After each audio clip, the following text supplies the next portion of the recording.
All right. Well, good morning, and thank you for coming this morning. My name is Sam Taylor. I'm the Chief of Police of the Lakeland Police Department, and we're here today to give you some additional information on an arrest that we made on a homicide that occurred in 2018. To my right and your left are some of the family members of the victim. The mom will be speaking. Also, to my left and your right are some of the investigators, forensic folks, and some of our detectives that worked on the case. Gary Gross will be the main speaker. He'll speak after me, and then after that, we'll make Mom wants to say a few words about her son, and then we'll take some questions after that. So, with that, we'll go ahead and get started. We're here to update you today on a homicide that occurred in July 3rd of 2018 on West Crawford Street. A young man, 14 years old, by the name of Rex Honors IV, was the victim of a homicide, and I'm going to let Detective Gross get into the details of it, and then at the very end we'll take some questions. But I think this highlights some of the effort that goes in, not only from the detectives that you see behind us, but some of the ones that are standing back in the audience, of some of the good work that they do every single day. Just because it seems like a case is not going anywhere, or maybe that we're not working on it, I can assure you that we are. And so there's a lot of forensic details, thousands and thousands of bits of information and data that have to be extracted from phones and computers, and they have to be meticulously sorted through and gone through, and that's what was the crux of helping build the case and brings us to where we are today. And I hope that the family understands. I had an opportunity to meet with them before we came in here this morning and brief them up on some of the work that's been done behind the scenes. I hope this brings the mother a little bit of closure and an opportunity to let you know that we still care about Rex and your family. So with that, I'll turn it over to Gary Gross, and he can brief you up on the details. Okay, thank you.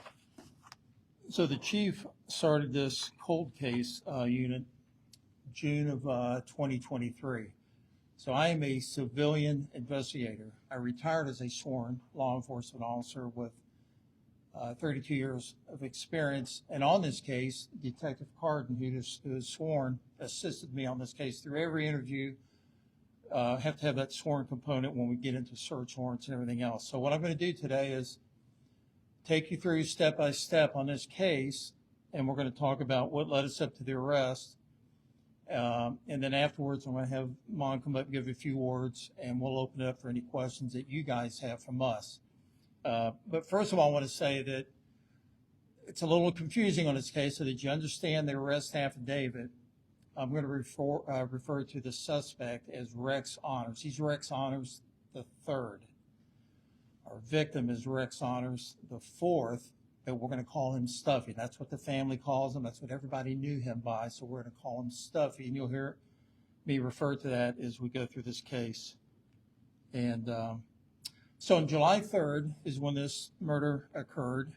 Rex Honors IV, Stuffy, was 14 years old, and his brother reported him missing at 4:22 a.m. That's a very important time, and I want you to remember that, because I'm going to come back to that a few times throughout this press release. The LPD officers that responded to a report of a missing person searched the house, and they found Stuffy deceased in the backyard with some type of an injury to his forehead. He's laying in the grass. There's blood on his forehead. The autopsy that was done later on that day determined that he died of a single gunshot wound to the forehead. Now, detectives early on, they suspected that Rex Honors III, the brother, was responsible for this, but at that time, as they worked this case, especially that day, they lacked enough evidence, probable cause, witness statements to move forward. And over the years, that case eventually became a cold case. The detectives retired and moved on. And back in 2018, I was the public information officer, and I remember this case. I did the press release on it, so it stood out in my mind, this 14-year-old that was killed, which is why we started working this case. Detective Carden and I jumped into this in May of this year, and we started working in cases. Now, what allowed us to move forward is advances in cell phone technology, digital forensics, there was 5 different cell phones in this case that we need to look at.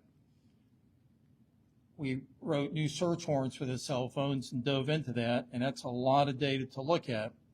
We also conducted over 17 interviews and spent countless hours, I think around 800, and we're still working on this. Just because we made an arrest, we're still looking at other evidence that still needs to come in and work in this case.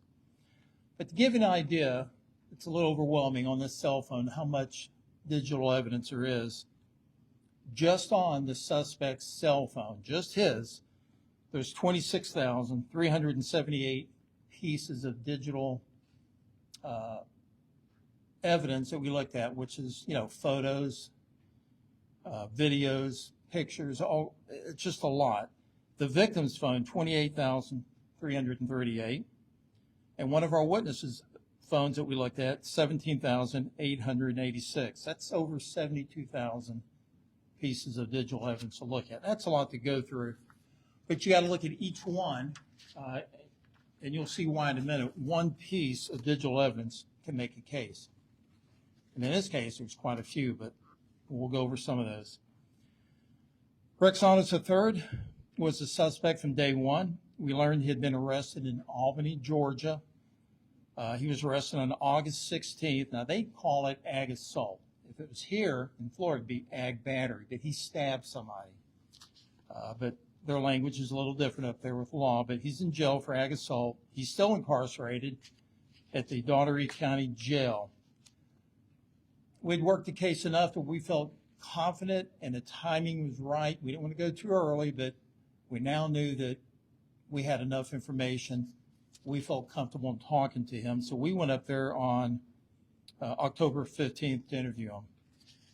During that interview, we got a full confession to what took place. Things that he told us that were law enforcement sensitive, that had never been released to the public before he knew, and only he would have known, being the suspect.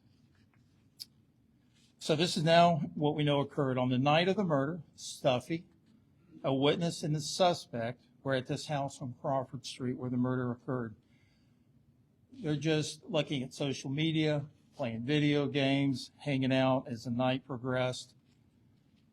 We do know from talking to this witness that they started fighting. And we're not sure why, but this fight escalated to the point where they broke that table. You see there in photograph number 1, that was in the living room. That table was broke there in a fight, and this fight kept going. Now, this witness, he knew that there was a couple of different firearms in the house, and he was scared. He's 16 years old. So at this point, they're fighting so rough, he was scared. He left the house. He left on foot. He went a short distance down the driveway. Now, this driveway it's fairly long. In fact, there's a photograph of it right there. It's 256 feet. As soon as he got onto the road, he hears a gunshot go off, one gunshot. Now, he knew, in his heart, that Stuffy was shot, and he was scared to death. I understand he's 16 years old, doesn't know what to do. He just leaves on foot, and he gets the heck out of there. He believes that he was shot. So based on this evidence, a confession at this time, we now know the suspect was shot at close range, 2 to 4 inches away from the forehead. This is based on the image report.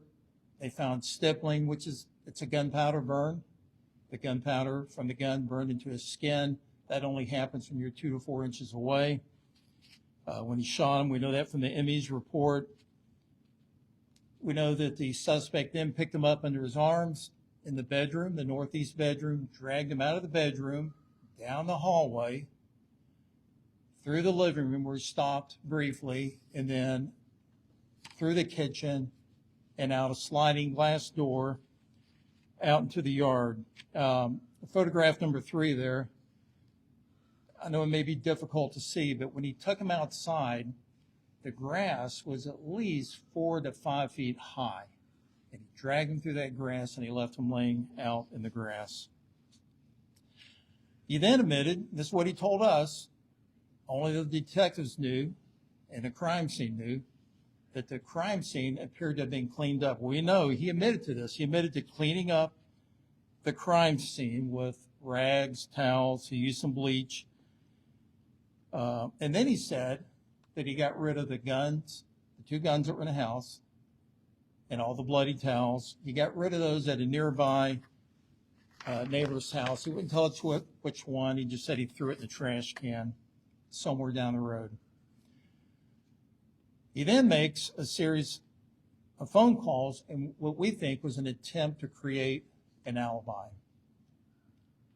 He first called girlfriend number 1, made several calls and attempts to reach her, and she realized this when she looked at her phone.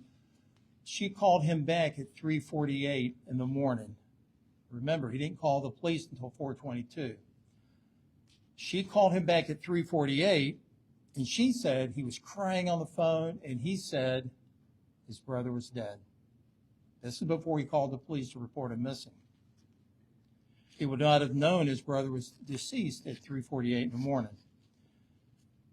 He then made several phone calls to girlfriend number 2. And at 3:57 in the morning, he talked to her for 16 minutes, 30 seconds, and that ended at 4:13 in the morning, pretty close to when he called 911 to report his brother missing. She said he was out of breath. She thought that stuck out in her mind. She thought that was strange. And he said he was looking for his brother. He said he got to the house. He said, it's not broken into. There's no broken glass. Oh, there he is. And then he hangs up. She doesn't know why he hangs up. She's not real sure what happened, but this is what he's telling her at that time in the morning. Again, when he hangs up, that would have been 4:13 prior to him calling the police department.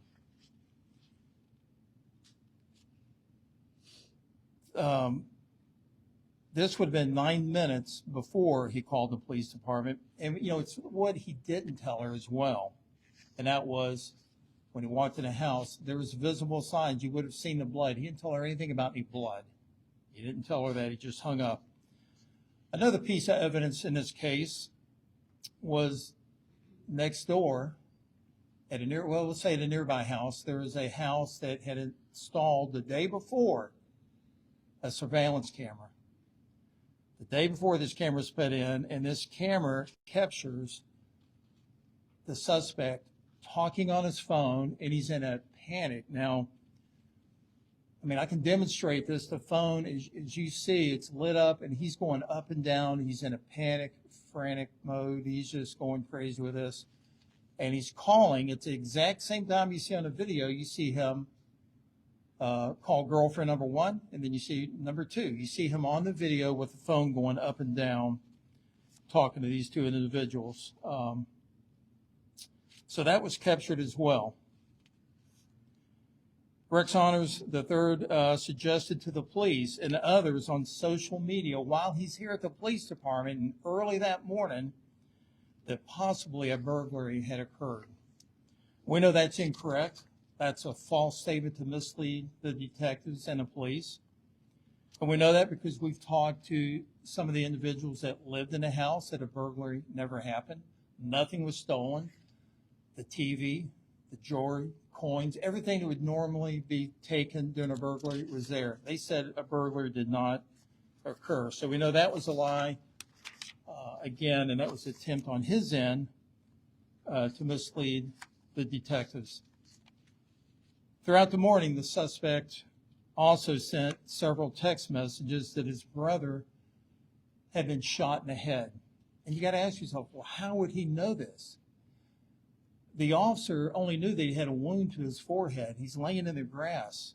That information had never been shared with the public. It wasn't released in a press release.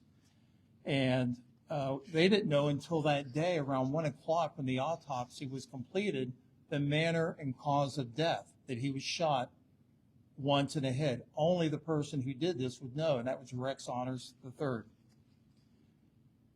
In his first interview in 2018, when the detectives brought him down here and interviewed him, he denied having any firearms in the house. He had no knowledge of any weapons in that house on Crawford.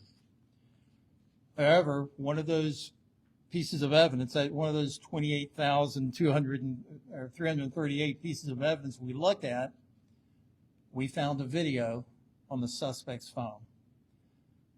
That video was taken a little over 4 hours before the murder occurred, and it's him and the victim doing a rap video. Each one has a gun, and some of the lyrics in that video is, "You're fixing to die tonight." Now, that video was on July 2nd, like I said, a little over 4 hours, 10:54 p.m.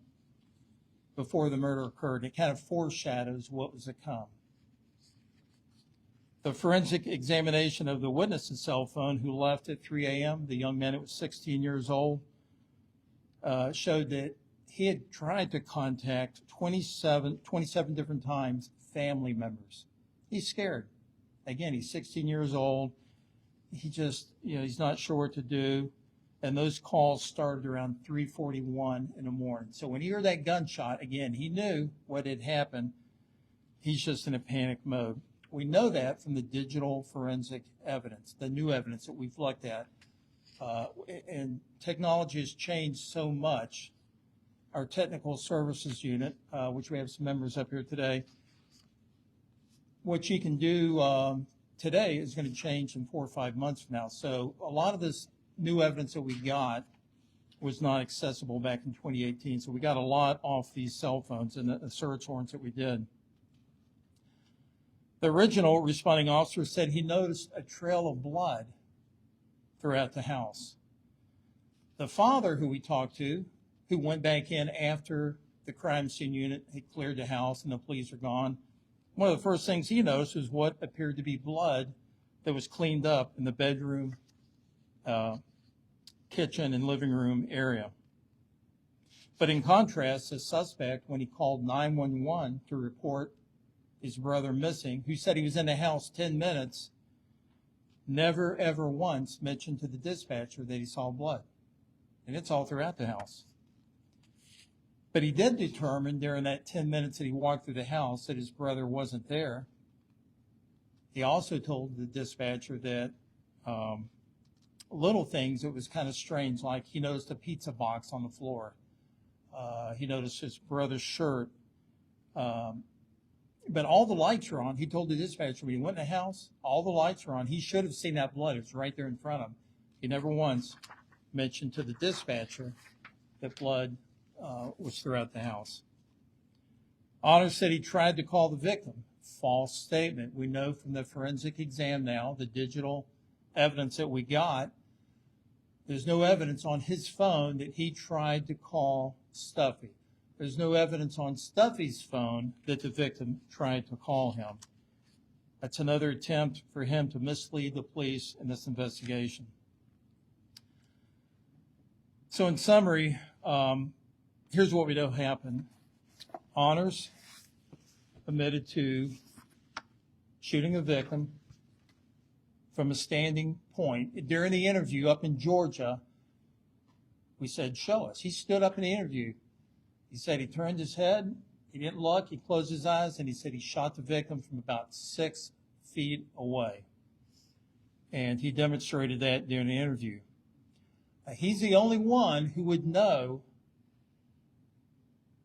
this information. Again, remember I told you the autopsy report said he was shot once. Well, the ME and the detectives are the only ones that had the information that that bullet went in here and it exited the base of the skull, a downward trajectory.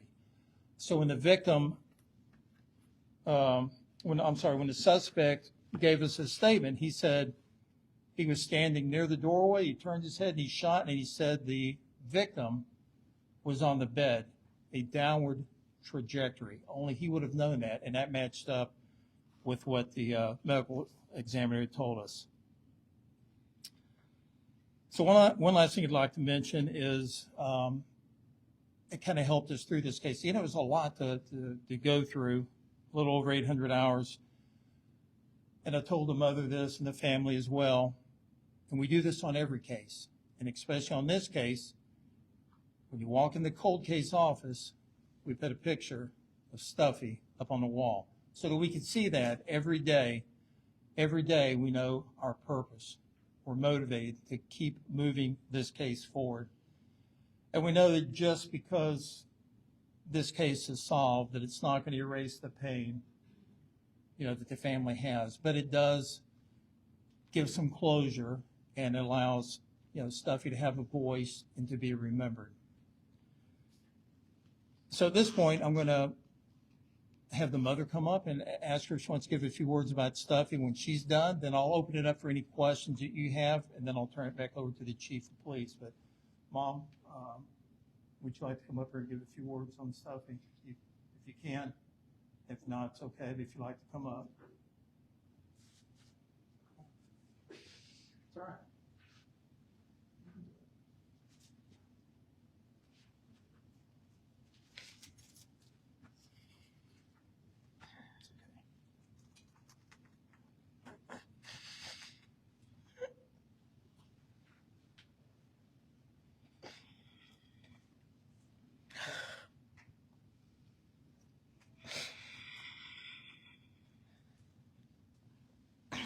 My name is Antoinette. Stuffy was only 14. He was a normal child. He loved school. He loved sports. He didn't deserve it.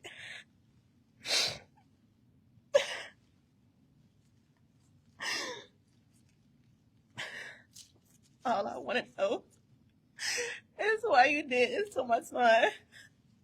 He didn't even get to live his life.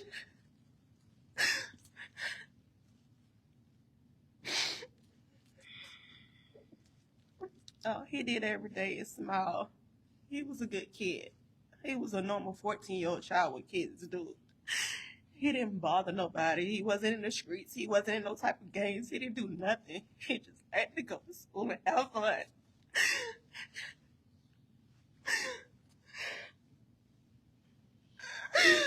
I can't. Thank you. Thanks for sharing that with us. But before I turn it back over to Chief Taylor, I do want to thank the members of our technical services unit who worked with us on this case. A lot of evidence to go through. Our senior crime analyst, Brenda Wallace, giving her constant information as we go through this. Members of our violent crimes unit, we would work with them and what step to move forward. And I will say on this case, the state attorney's office, meeting with the state attorney's office every couple of weeks to help us move this case forward. I appreciate all their help. And then Detective Carden, who is doing double duty of his other job and then also assisting on this case with every interview. One thing that he always said, and I appreciate it, is some days it's tough. You may knock on 3 or 4 doors, you can't find somebody, but he just said, you're chopping wood, man, and you got to keep moving forward. You may get a little splinter that day, chopping wood, but eventually you're going to hit that tree hard enough and it's going to come down. And in this case, it did, and we're able to make an arrest. So I appreciate all his effort as well. Chief, turn it back over to you. Appreciate it. Yes, sir. Well, I think this is a visual example of the trauma that the family goes through, and it's not a 1-hour CSI show on TV, right? This is real life. This family's going to deal with this the rest of their life. That day in July changed their lives forever. And so I think it's a visual manifestation of the pain is still there, 7 years later. So I want to reiterate what Gary said. There's a lot of good work that happens every single day by the men and women of the Lakeland Police Department, and not just the Lakeland Police Department, of police agencies all over the country. We're not unique that we have a cold case unit, and I'm grateful that when I approached Gary 4 or 5 years ago and said, hey, do I have an offer for you? And Gary had retired. He had spent 32 years in law enforcement, was a sergeant, worked child sex crime cases, and was looking to get back in as a civilian. And he did, and he takes these things seriously, and so I appreciate his effort, and he's tenacious with these things, and And this young man, the gentleman that we arrested, is still in jail in Georgia. He'll be brought back eventually. That'll be between the sheriff's office in Georgia and the sheriff's office here in Polk County. When he gets transported back to the county, he's got some stabbing charges he's got to face up there, so they may not want to send him down here until he answers for those cases as well. So with that, if you have any questions, I'll be happy to answer them and make anybody else available that can answer the questions. So, yes, ma'am. Gary mentioned technological advances. Sure. Since 2018, are there any specific examples you can give us of what wasn't available then and is available? Yeah, I think it's just digesting all the data. The data was probably there, but to putting in a digestible form, and I don't want to get too technical, so that absolutely is not my area of expertise, and I rely on these folks over here to my left. But it's just the voluminous information that's there and making some sort of sense to it and putting a timeline to it, and putting it in programs and buying the programs and being able to understand what the data means, understand what the GPS locations and the latitude and longitude and the timestamps, and understanding what all that means. I think it's was available. It's just very tedious, and there's some refinement that has gone on in that software genre that allowed us to make it more understandable to us, if that answers your question. And what has the suspect been doing for the last 7 years? Has he been in Georgia the whole time? Do we know that? Yeah, he's been up in Georgia since 2019. He's been busy up there. He has definitely a criminal history here, but he's been involved in quite a bit up there. But you'd have to call Albany, Georgia to talk to them about his activities up there. But he's living up there now. Any other questions? Are you aware of the 16-year-old witness in 2018? We were. Yeah, we were. He was interviewed at the time. Yes, ma'am. I don't know that he was 100% forthcoming. I think he told us a version of what he wanted us to know at the time, and I'll let Gary opine on that. Yeah, I mean, that was pretty much it. He's 16. He was scared. He left. He was interviewed by the police. What he didn't tell the detectives back then was that he heard that gunshot. And when I said a lot of our witnesses, they're now parents. They have kids. He understands having a kid of his own. How important it is. So he come forward with that new information, as well as some of our other witnesses that we talked to. With new information, it helped us move this case forward. Go ahead. Go ahead. It seems like an exact motive is known this time. We just know we'll never know. He's the only one that's going to know. Some witnesses said it could have been over girls. Some said they were fighting and it got out of control. It's obvious from that table that's broke. And we do have that one witness who left that they were fighting hard and heavy. Maybe that was the reason why. But he didn't say during the interview up in Georgia why exactly that he did that shooting. How old was the suspect? He was 21, and our victim was 14. You mentioned the suspect cleaning up the crime scene. Was there no DNA evidence of the initial crime scene or the drug analysis? Great question, and detectives dealt with that back then. The suspect having lived there on and off, that DNA really wouldn't mean a thing to us because he stayed in the house. They were play fighting, so we knew his DNA would be on him. So that kind of was something that worked against us with him living there too on and off. Any other questions? Antoinette's last name? Yes. Tinsley? Tinsley? Tinsl.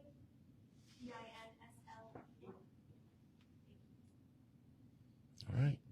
Very good. Again, thank you for coming, and we appreciate your attention and helping us get the word out. I don't know if Gary held this up long enough for you guys to get a good photograph of this, but let me hold that up so you can get a good shot of that.